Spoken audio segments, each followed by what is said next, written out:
Hi everyone, it's Renee with Delaney Jane Cards. Welcome back to my channel. Today I am going to be doing a project with this Birch Press Designs cover plate set. This is the Voila plate, and I'm also going to be using some papers by Memory Box. This is the Stormy Blue collection, the Fresh Aqua collection, and the Frosted Glitter cardstock.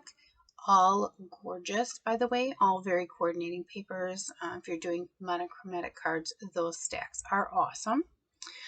This is the A plate, and I have cut it out of some white glitter cardstock from that glitter stack. And these dies cut so beautifully. I can think of many techniques you can do with the way that this die cuts. I know if you ran it through a few more times, the pieces might actually just fall out.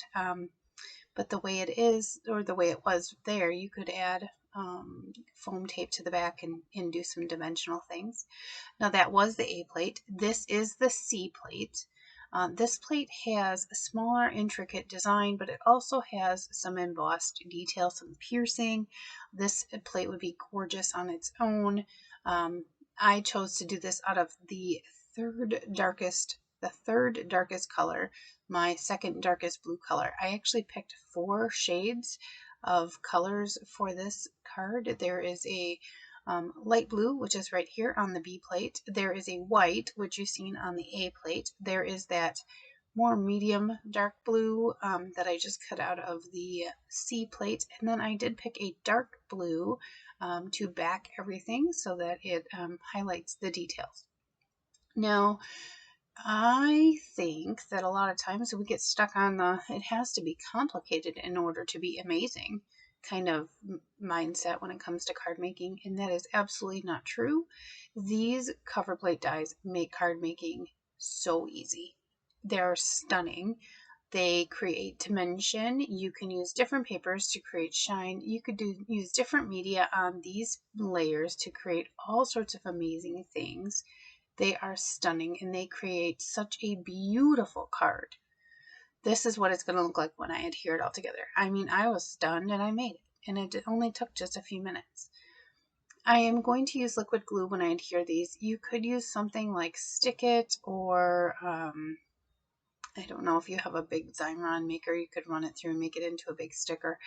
Liquid glue seems to work best for me because I can kind of move and shift things around.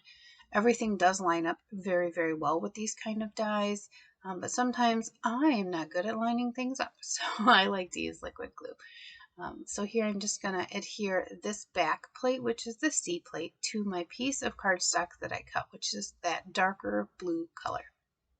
And you can see here there's not much shade difference in these two, but you will see a big difference in shade once I have it all together because it adds so much dimension.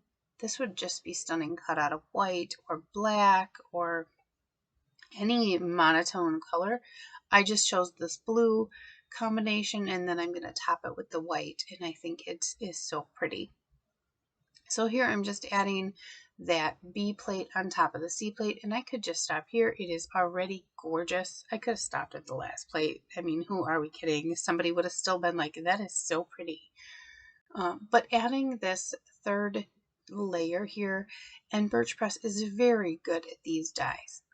Like very, very good. I have a couple of them that I purchased when Birch Press Designs first came out with these, and they were on like Jennifer McGuire's list of amazing things.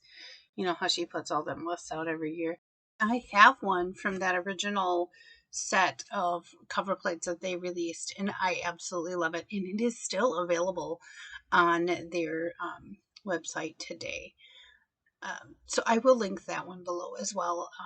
I forget the name of it right off the bat, but it's like a big old starburst, and I think there's a smaller version maybe coming out soon.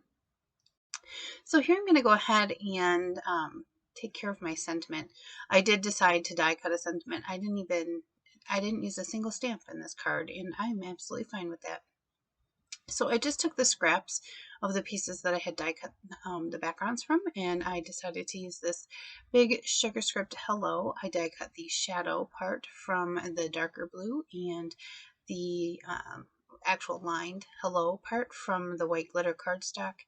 And that is going to be my sentiment. I ran it through my little tiny die cut machine that I keep on my desk, and I love that these little word dies fit in there. I do like that they're big enough and bold enough to carry a card, but they're small enough that if you decided you wanted to stamp something underneath them or use some kind of media on them to change the way that they look, that they are big enough for that. But this is one of my favorite things about them, is that they have these shadows. It allows this little tiny sentiment, well, it's not that tiny, but it allows this sentiment to sit on this card panel and not get lost, because it has so much going on in the background, but that shadow keeps it from kind of blending in. And I just chose to put it right here in the center. Thought it looked great centered between those two kind of flower designs. And you'll have to let me know, was it better down at the bottom where I first set it or here? But this is where I decided to stick it, and I am absolutely excited and happy with my card. So that's it for today. I would like to thank you for stopping by. I absolutely appreciate you. I love chatting with you in the comments, and please let me know what you think of my card. And as I always say, give cards generously. Bye.